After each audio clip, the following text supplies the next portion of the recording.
Hello learners, welcome back on my YouTube channel the inclusive zone. तो जैसा कि आप सभी को पता है, हम पढ़ रहे हैं एजुकेशन पेपर का यूनिट 7, जो कि रिलेटेड है आपका एंड्रागोजी, पेडागोजी एंड असेसमेंट से। इस यूनिट का पार्ट ए हम पढ़ रहे हैं। पार्ट ए में हमने ऑलरेडी कुछ टॉपिक्स डिस्कस कर लिए हैं। अगर जो वीडियोस आपने ना देखी हो तो उन वीडियोस को देखिए, जिससे आपका कॉन्सेप्ट और क्लियर हो जाए। इसी के साथ एक बहुत इम्पोर्टेंट इंफॉर्मेशन, जैसा कि आपको पता है, असिस्टेंट प्रोफेसर यूपीएचईएससी के एग्जाम डेट अनाउंस हो चुकी है, जो कि है आपकी 16 और 17 फरवरी को। अगर जो आपको असिस्टेंट प्रोफेसर एग्जाम की तैयारी एजुकेशन सब्जेक्ट से करनी है, तो आप मेरे यूट्यूब चैनल के साथ जुड़ सकते हैं, क्योंकि यहाँ पे मैंने क्वालिटी कंटेंट दिया हुआ है, जिससे आपके एग्जाम में बहुत हेल्प मिलेगी। फिर वो चाहे नेट का एग्जाम हो, चाहे वो पीजीटी का एग्जाम हो, चाहे वो असिस्टेंट प्रोफेसर का एग्जाम हो। तो वीडियोस को अच्छे से देखिए और अपने एग्जाम को क्रैक करिए। तो चलिए स्टार्ट करते हैं और पढ़ते हैं रिफ्लेक्टिव लेवल ऑफ टीचिंग, जो कि दिया है आपका बिग्गी एंड हंट ने। तो इसको Bigge and Hunt teaching model भी कहा जाता है।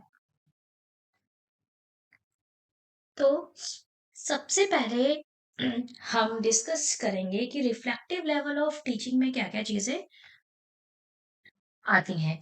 तो रिफ्लेक्टिव लेवल ऑफ टीचिंग, जैसा कि मैंने अभी आपको बताया, इसको दिया है बिग्गी एंड हंट ने, इसलिए इसको Bigge and Hunt teaching model भी कहा जाता है। और ये आपका most thoughtful level of teaching है।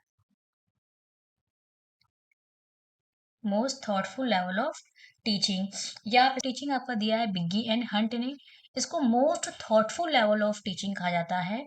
और आप ये भी कह सकते हैं इसको हाईएस्ट लेवल ऑफ टीचिंग भी कहा जाता है।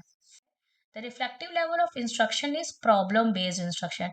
मोस्ट इंपॉर्टेंट पॉइंट ये आपको याद रखना है कि जो रिफ्लेक्टिव लेवल ऑफ इंस्ट्रक्शन है या जो रिफ्लेक्टिव लेवल ऑफ टीचिंग है, ये प्रॉब्लम बेस्ड होता है। प्रॉब्लम बेस्ड का मतलब क्या होता है? यहाँ पे जो इंस्ट्रक्टर होता है, यानी कि जो टीचर होता है, वो स्टूडेंट को प्रॉब्लम्स देता है सॉल्व करने के लिए, है ना, इसीलिए इसको प्रॉब्लम बेस्ड इंस्ट्रक्शन कहा जाता है। इन विच स्टूडेंट्स एंगेजेस इन, अब देखिए यहाँ पे रिफ्लेक्टिव लेवल में इनोवेशन, इन्वेंटिव आइडियाज या innovative, inventive, critical approach use की जाती है। ठीक है, इस ये आपको याद रखने हैं। यहाँ पे स्टूडेंट क्रिटिकल अप्रोच का यूज करता है, या जो आप ये भी कह सकते हैं जो टीचर है वो स्टूडेंट्स को पढ़ाने के लिए क्रिटिकल अप्रोच का यूज करता है। इन्वेंटिव होता है और इनोवेशंस होते हैं, इनोवेटिव होता है ना। तो ये सब क्या है, आपके रिफ्लेक्टिव लेवल ऑफ टीचिंग के की पॉइंट्स हैं। Reflective level of teaching problem based instruction है। ये यहाँ पे जो स्टूडेंट है वो इंगेज करता है, अपने आप को इन्वॉल्व करता है इनोवेशन में, इन्वेंशन में, क्रिटिकल अप्रोच में, है ना। दूसरा है, ये आपकी डेफिनेशन है, मॉरिस एल बिग्गी ने दी है। जैसा कि आपने देखा होगा प्रीवियस ईयर क्वेश्चंस, बेसिकली आपका पीजीटी का एग्जाम हो गया या असिस्टेंट प्रोफेसर का, इवन एजुकेशन नेट का भी अब डेफिनेशन से भी क्वेश्चन आने लगे हैं। तो प्रीवियस ईयर क्वेश्चन उठा के देखिएगा, वहां पे रिफ्लेक्टिव लेवल से ऑलरेडी क्वेश्चन पूछा जा चुका है डेफिनेशन से। ठीक है, तो मॉरिस एल बिग्गी ने डेफिनेशन दी है careful critical analysis of notion. ये जो की पॉइंट्स है ना यहाँ पे, और क्रिटिकल एनालिसिस ऑफ नोशन और elite piece of knowledge in light of testable evidences that support it and further conclusion that is suggest। आपको ये याद रखना है कि मॉरिस एल बिग्गी का यही कहना है कि यहाँ पे क्रिटिकल एनालिसिस किया जाता है और जो भी इंफॉर्मेशन होती है उसको टेस्ट किया जाता है on the basis of evidences, और उसी के बेसिस पे फर्दर कंक्लूजन या सजेशंस दिए जाते हैं। Is it clear? तो इस डेफिनेशन से आपको क्या याद रखना है, इसमें भी देखिए मॉरिस एल बिग्गी भी क्रिटिकल एनालिसिस की बात कर रहे हैं, एविडेंसेस की बात कर रहे हैं। तो ये सारी चीजें आपके रिफ्लेक्टिव लेवल में आती हैं। रिफ्लेक्टिव लेवल ऑफ टीचिंग जो है वो आपकी कॉग्निशन या कॉग्निटिव फील्ड थ्योरी को यूज करती है ना? जैसा कि हमने मेमोरी लेवल और अंडरस्टैंडिंग लेवल में भी पढ़ा था कि कौन सी लर्निंग थ्योरीज आएंगी। तो अगर जो वो वीडियोस आपने ना देखी हो तो उन वीडियोस को जरूर देखिए, क्योंकि एग्जाम में ऐसे ही क्वेश्चंस पूछे जाते हैं। ठीक, तो the cognitive field theory of learning is a basis for reflective level of instruction. ठीक है, it stresses the acquisition of generalized understanding, है ना? जैसे कि हमने जनरलाइजेशन अंडरस्टैंडिंग लेवल में पढ़ा था कि अंडरस्टैंडिंग लेवल जनरलाइजेशन की बात करता है। वहीं पे आपको देखिए क्या समझना है कि रिफ्लेक्टिव लेवल क्या है, जनरलाइज्ड अंडरस्टैंडिंग की बात करता है। ठीक है, यानी कि जो आपने अंडरस्टैंडिंग लेवल में सीख लिया, अब रिफ्लेक्टिव लेवल में इसको क्या करना है, जनरलाइज करना है ना? मेथड्स ऑफ अनकवरिंग इंफॉर्मेशन, जो इंफॉर्मेशन अभी तक आई नहीं है, या जो आइडियाज, जो थॉट्स, जो क्रिटिकल इवैल्यूएशन या जो क्रिटिकल एनालिसिस अभी तक की नहीं गई है, उसको करना। And problem solving skills. ठीक है, तो ये पॉइंट्स, की पॉइंट्स हैं आपके रिफ्लेक्टिव लेवल ऑफ टीचिंग के। अब हम स्नैपशॉट जानेंगे कि reflective level of teaching model क्या है, क्योंकि आपके एग्जाम में मॉडल से भी क्वेश्चन आता है। मेमोरी लेवल हो चाहे वो अंडरस्टैंडिंग लेवल हो, हमने 5 स्टेप्स पढ़े थे मॉडल के।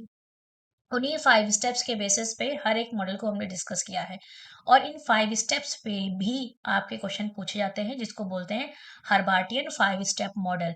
तो इन 5 स्टेप मॉडल को सीक्वेंस में भी लगाने के लिए आता है, और मैचिंग में भी क्वेश्चन आ जाते हैं। तो इन स्टेप्स को भी अच्छे से समझिए। पुरानी वीडियो में या प्रीवियस वीडियोस में मैंने हर एक चीज को डिटेल में बताया है। तो रिफ्लेक्टिव लेवल ऑफ टीचिंग में भी हम पहले बात करेंगे फोकस की। तो फोकस क्या बात करता है, यहाँ पे स्टूडेंट्स के अंदर प्रॉब्लम सॉल्विंग एबिलिटी को डेवलप करना है। ठीक है, develop problem solving ability, cultivate critical and creative reasoning, students के अंदर क्रिटिकल और क्रिएटिव रीजनिंग डेवलप करनी है। इंडिपेंडेंट एंड क्रिएटिव थिंकिंग, जिससे क्या हो, स्टूडेंट्स इंडिपेंडेंट और क्रिएटिव थिंकिंग कर पाए। ठीक है, तो ये क्या है, रिफ्लेक्टिव लेवल का फोकस है, जिसमें स्टूडेंट्स के अंदर प्रॉब्लम सॉल्विंग एबिलिटी डेवलप करनी है, उनके अंदर क्रिटिकल रीजनिंग डेवलप करनी है, इंडिपेंडेंट और क्रिएटिव थिंकिंग डेवलप करनी है। देन हम बात करते हैं सिंटेक्स की। सिंटेक्स में यहाँ पे 4 स्टेप्स आते हैं। पहला है आपका चैलेंजिंग सिनेरियो, दूसरा है हाइपोथेसिस जनरेशन, तीसरा है डेटा एक्विजिशन, और चौथा है hypothesis testing and decision making. अब चैलेंजिंग सिनेरियो में क्या होता है कि यहाँ पे जो इंस्ट्रक्टर होता है, इंस्ट्रक्टर का मतलब क्या है यहाँ पे, टीचर। ठीक है, instructor creates a challenging situation, जो टीचर होता है वो स्टूडेंट्स के लिए चैलेंजिंग सिचुएशंस बनाता है। ठीक है, हाइपोथेसिस जनरेशन में क्या होता है, student propose multiple hypothesis to solve the problem, यानी कि टीचर ने जो भी स्टूडेंट्स को प्रॉब्लम दी है, अब स्टूडेंट क्या करता है, उस प्रॉब्लम से रिलेटेड मल्टीपल हाइपोथेसिस को बनाता है। तीसरा है डेटा एक्विजिशन, डेटा एक्विजिशन में स्टूडेंट एविडेंस गैदर करता है हाइपोथेसिस को वेरीफाई करने के लिए। जैसे अभी हमने पिछली स्लाइड में डिस्कस किया कि जो आपका रिफ्लेक्टिव लेवल ऑफ टीचिंग है, यहाँ पे हाइपोथेसिस या डेटा कलेक्शन में जो भी आपने डेटा कलेक्ट किया है उसको टेस्ट करते हैं, उसको वेरीफाई करते हैं ना। इसीलिए डेटा एक्विजिशन में क्या होता है, स्टूडेंट एविडेंसेस को गैदर करता है, जिससे जो उसने हाइपोथेसिस बनाई है उनको वेरीफाई कर सके। फोर्थ स्टेप है hypothesis testing and decision making. अब फोर्थ स्टेप में जो हाइपोथेसिस उसने बनाई थी, फिर उसने डेटा कलेक्ट किया था हाइपोथेसिस को वेरीफाई करने के लिए, फोर्थ स्टेप में उन हाइपोथेसिस की टेस्टिंग करता है। ठीक है, तो ये क्या है, ये 4 स्टेप्स है सिंटेक्स के आपके। सिंटेक्स के बाद आता है आपका सोशल सिस्टम। सोशल सिस्टम में पहला है आपका इंस्ट्रक्टर रोल, यानी कि टीचर का रोल क्या होता है, टीचर होता है यहाँ पे imaginative, tactful, supportive, creates a challenging environment. Teacher यहाँ पे स्टूडेंट्स के लिए चैलेंजिंग एनवायरनमेंट क्रिएट करता है। स्टूडेंट का रोल कैसा होता है, स्टूडेंट होता है प्रोएक्टिव, है ना, स्टूडेंट यहाँ पे एक्टिव होता है in identifying problems using empirical methods. जैसे कि हमने पढ़ा था मेमोरी लेवल ऑफ टीचिंग में या मेमोरी लेवल ऑफ मॉडल में, वहां पे हमने देखा था कि स्टूडेंट पैसिव होता है। ठीक है, फिर हमने पढ़ा अंडरस्टैंडिंग लेवल में, अंडरस्टैंडिंग लेवल में जो आपका लर्नर है वो एक्टिव रोल प्ले करता है, बट आपका मेमोरी लेवल से थोड़ा सा एक्टिव होता है आपका अंडरस्टैंडिंग लेवल में। और रिफ्लेक्टिव लेवल में जो लर्नर होता है वो टोटली एक्टिव होता है, एक्टिव रोल प्ले करता है, ठीक है। देन आपका क्लासरूम एनवायरनमेंट। क्लासरूम एनवायरनमेंट आपका डेमोक्रेटिक होता है। जब हमने बात की थी मेमोरी लेवल की, तो वहां पे अथॉरिटेटिव एनवायरनमेंट था। जब हमने बात की थी अंडरस्टैंडिंग लेवल की, तो वहां पे जो आपका क्लासरूम का एनवायरनमेंट था वो मॉडरेट था, ठीक है। जब हमने बात की रिफ्लेक्टिव लेवल ऑफ मॉडल की, तो यहाँ पे जो एनवायरनमेंट होता है वो हाईली डेमोक्रेटिक और क्रिटिकल होता है। Is that clear? अब बात करते हैं सपोर्ट सिस्टम की। सपोर्ट सिस्टम में encourage social awareness and personal investment, minimize, maximize hypothesis generation, guide learners in evidence gathering, foster apprehensional drive, ठीक है। ये क्या है आपका सपोर्ट सिस्टम है। देन बात करते हैं इवैल्यूएशन सिस्टम की। सिस्टम में हम एस्से टाइप टेस्ट का असेसमेंट करते हैं, उसमें भी हम कॉग्निटिव स्किल्स को मेजर करते हैं। स्टूडेंट्स की क्रिटिकल थिंकिंग को मेजर करेंगे, उनकी अडेप्टेबिलिटी को मेजर करेंगे, उनके एटीट्यूड को मेजर करेंगे, ठीक है। तो ये है आपका reflective level of teaching model, ठीक है। अब हम और थोड़ा सा शॉर्ट में जान लेते हैं कि रिफ्लेक्टिव लेवल में आपको एग्जाम पॉइंट ऑफ व्यू से और कौन कौन सी चीजें याद रखनी है, ठीक है। जैसा पहला पॉइंट क्या है, ये है आपका मोस्ट थॉटफुल, ठीक है। Most thoughtful level of teaching है। यहाँ पे हम कॉग्निटिव लर्निंग थ्योरी का यूज करते हैं, ठीक है। कॉग्निटिव लर्निंग थ्योरी का यूज करते हैं।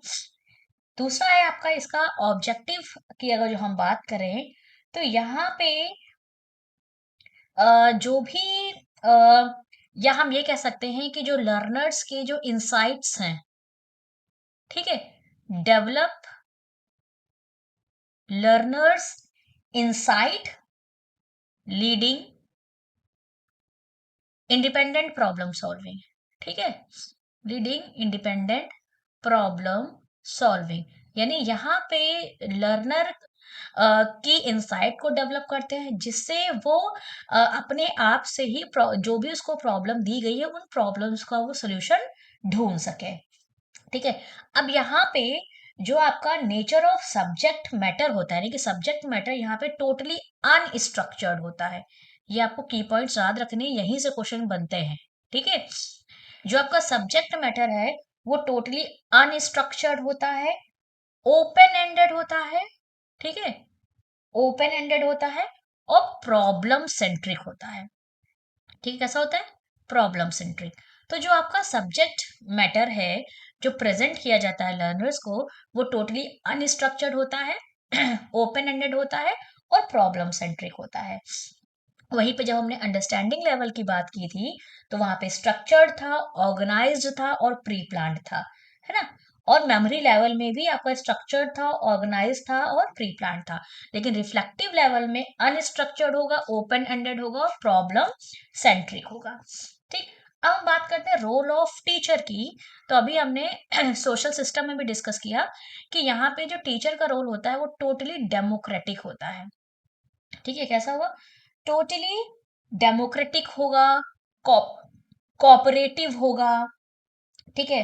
Reflective thinking and problem solving में टीचर स्टूडेंट की हेल्प करता है। तो रिफ्लेक्टिव लेवल में जो मोटिवेशन होता है वो इंट्रिंसिक मोटिवेशन काम करता है, ठीक है। इंट्रिंसिक मोटिवेशन काम करता है ना। अब और जो क्लासरूम का जो एनवायरनमेंट होता है वो एक्टिव होता है, ठीक है। क्लासरूम का एनवायरनमेंट कैसा होगा? एक्टिव होगा, एक्साइटिंग होगा, है ना। और totally reflective thinking and constructive interaction होगा, ठीक है। Reflective thinking and constructive interaction होगा, ये आपको याद रखना है। कंस्ट्रक्टिव इंटरेक्शन होगा। अगर जो हम बात करें इवैल्यूएशन की, तो इवैल्यूएशन में oral, written and practical open ended questions, है ना, की टेस्टिंग हम कर सकते हैं, जिससे originality, creativity and problem solving abilities का टेस्ट किया जा सके। तो ये आपका रिफ्लेक्टिव लेवल ऑफ टीचिंग या रिफ्लेक्टिव मॉडल के की इम्पोर्टेंट पॉइंट्स थे जो कि आपके एग्जाम के लिए इम्पोर्टेंट है। Is it clear? और एक अनाउंसमेंट है, जैसा कि बहुत से लर्नर्स ने मुझे ये बोला कि उनको असिस्टेंट प्रोफेसर एग्जाम की प्रिपरेशन करनी है, तो आप कमेंट बॉक्स में अपनी क्वेरीज को पोस्ट कर दीजिए। एक दिन मैं यूट्यूब पे लाइव आऊँगी, वहाँ पे आप के जो भी क्वेरीज़ हैं, जो भी क्वेश्चन्स हैं, आप मुझसे लाइव डिस्कस कर सकते हैं, ठीक है? तो हम मिलते हैं नेक्स्ट वीडियो में नेक्स्ट इम्पोर्टेंट टॉपिक के साथ। तब तक आप अपनी प्रिपरेशन को ऐसे ही करते रहिए। Thank you.